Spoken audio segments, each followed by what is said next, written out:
Vasu, I'm sorry वसु। उस रणवीर का गुस्सा मैंने तुम्हारे ऊपर उतार दिया, तुम्हें इतना बुरा भला कह दिया, पर आगे से ऐसा कुछ नहीं होगा। तुम्हारा पति हूं मैं और तुम्हारी रक्षा करना मेरा फर्ज है। और अगर उस ब्लैकमेलर ने तुम्हें आगे से परेशान करने की कोशिश की ना, तो हाथ पैर तोड़ दूंगा मैं उसके। और मैं उस कागज पर लगी मोहर को भी नहीं मानता। वैसे भी अभी डिवोर्स फाइनल हुआ नहीं है, हम दोनों का साथ हमेशा रहेगा वसु। और रणवीर हमें कभी साथ नहीं रहने देगा। उसके पास हमें काटने का हथियार है देव से। और वसु हमारे पास भी एक हथियार है, हम दोनों का एक दूसरे पर भरोसा। मैं सब संभाल लूंगा, तुम बस मेरे साथ रहो। मैं आपकी परछाई बनकर हमेशा आपके साथ हूँ देव सर। लेकिन लगे इस बार हालात हमारे साथ ना है। वसु ऐसा मत कहो प्लीज। क्यों सच है देव सर। एक तरफ हमारे बाबू साहब ने लागे है कि उनकी बेटी दिवाली के दिन गृह प्रवेश करके अपने सासरे जावेगी। दूसरी तरफ नंदिनी मैडम की इस घर में ही पहली दिवाली है। फिर कैसे होगा गृह प्रवेश, आप ही बताइए। गृह प्रवेश होगा और दिवाली के दिन ही होगा।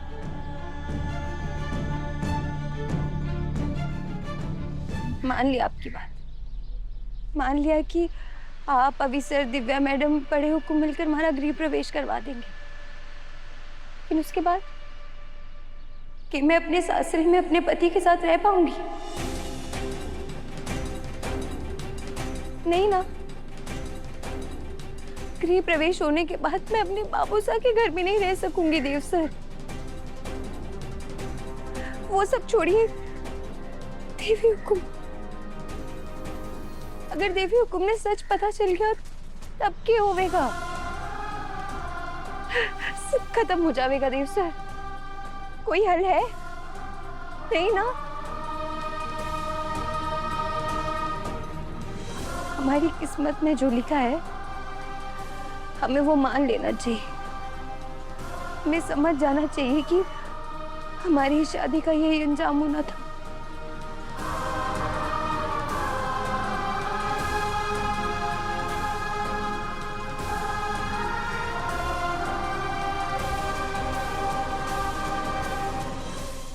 दिवाली कल ही है पापा साहब। अब इतनी जल्दी इतने शॉर्ट नोटिस में वसु का गृह प्रवेश कैसे करवा पाएंगे? पापा साहब, अगर आप काकू साहब से बात कर लें और कोई बहाना बना दें और थोड़े दिन के लिए हम ये और टाल सके तो? दिव्या जी बिल्कुल सही कह रही हैं पापा साहब। अगर हमें कुछ दिन और मिल जाए तो हम साथ में मिलकर कोई ना कोई रास्ता निकाल लेंगे, फुर्सत से उसका गृह प्रवेश करवा पाएंगे। नहीं अभी दिव्या, इस बात को और ज्यादा टालना ठीक बात नहीं है। देखो, एक बेटी के पिता होने के नाते हनुमंत बिल्कुल गलत नहीं है।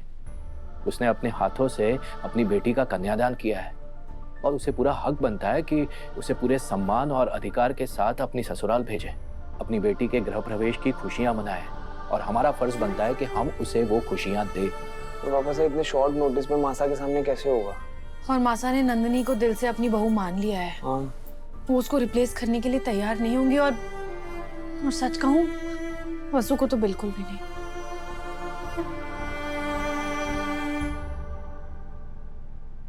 एक रास्ता है। क्या? प्रॉब्लम को सॉल्यूशन बना देते हैं। मतलब ये कि हम जाते हैं नंदिनी के पास, उसको जाकर के सब कुछ सच सच बता देते ना। समझदार लड़की है, आई एम श्योर जब वो सच जानेगी तो खुद कदम पीछे खींच लेगी। और मुझे लगता है अविनाश जी सही कह रहे हैं। हाँ। नहीं अभी, ये किसी बात का सॉल्यूशन नहीं है बेटा। चलो माना कि नंदिनी सच सुनकर चंद्रिका को बिना कुछ कहे यहाँ से चली जाती है, फिर क्या होगा? वैसे भी चंद्रिका देव के लिए अपनी पसंद की बहू लाना चाहती है। अगर नंदिनी नहीं तो और कोई लड़की होगी, लेकिन फिर भी चंद्रिका देव के लिए वसु को तो पसंद नहीं करेगी ना। और वसु को मासा की कसौटी पे खरी उतरने के लिए हम जो प्लान बना रहे थे ना, मतलब वसु की ग्रूमिंग करेंगे, सब कुछ सिखाएंगे, मासा के तौर तरीकों में ढालेंगे, उसमें टाइम लग रहा है पापा साहब। मतलब वसु दिन भर घर के कामों में इतनी बिजी होती है ना कि उसके पास कुछ नया सीखने के लिए टाइम ही नहीं है। फिर कैसे करें हम ये सब?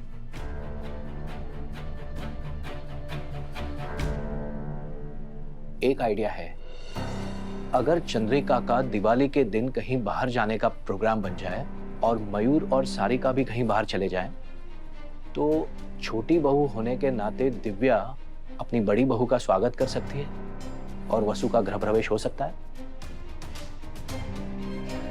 क्या बात है पापा साहब, you are really a genius. बस बस मस्का मारना बंद कर, हार्ट पेशेंट हूँ भाई, बटर मना है। पापा साहब। मैं आज रात को ही कुछ प्लान करता हूँ। हाँ पापा साहब। हाँ।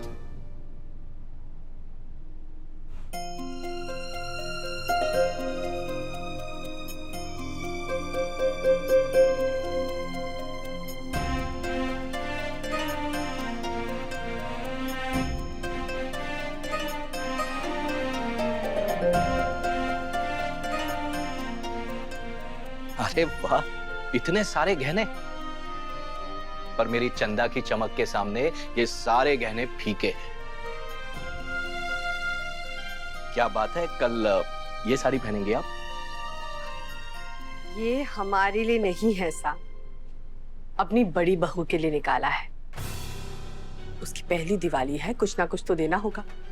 हाँ चंदा, लेकिन तुम तो देव और नंदिनी की सगाई दिवाली के बाद करना चाहती हो ना? फिर उससे पहले हम ये किस रिश्ते से, किस हक से?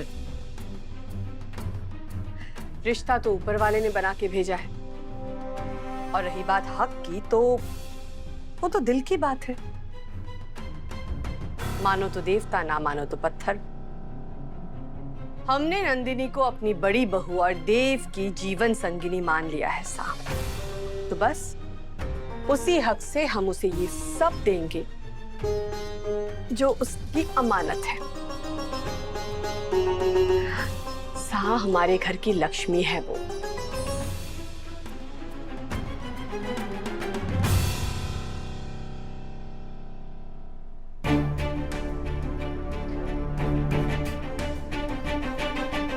साहब क्या सोच रहे हैं आप?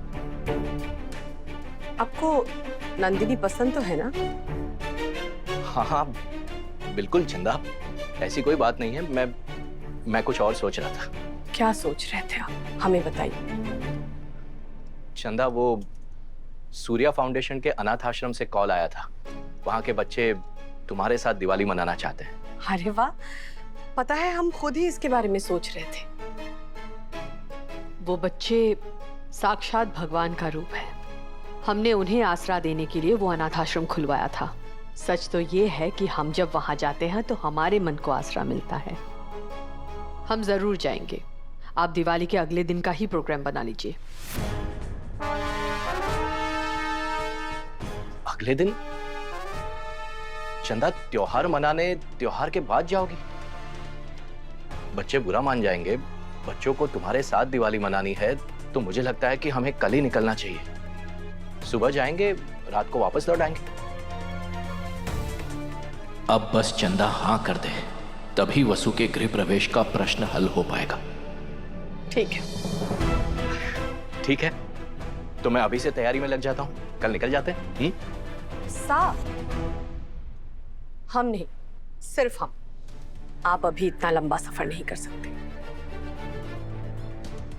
बात सही है, लेकिन चंदा, मैं तुम्हें अकेले नहीं भेजूंगा, वरना तुम्हारी चिंता में मेरी तबीयत और बिगड़ जाएगी। तो फिर क्या करें? एक काम करते हैं, तुम मयूर को साथ ले जाओ। ठीक है, हम नंदिनी को भी अपने साथ लेकर जाएंगे। वो चौहान बनने वाली है। उसे भी पता होना चाहिए कि सूर्य फाउंडेशन की हमारे दिल में क्या जगह है। ठीक है, मैं तैयारी शुरू कर देता हूँ।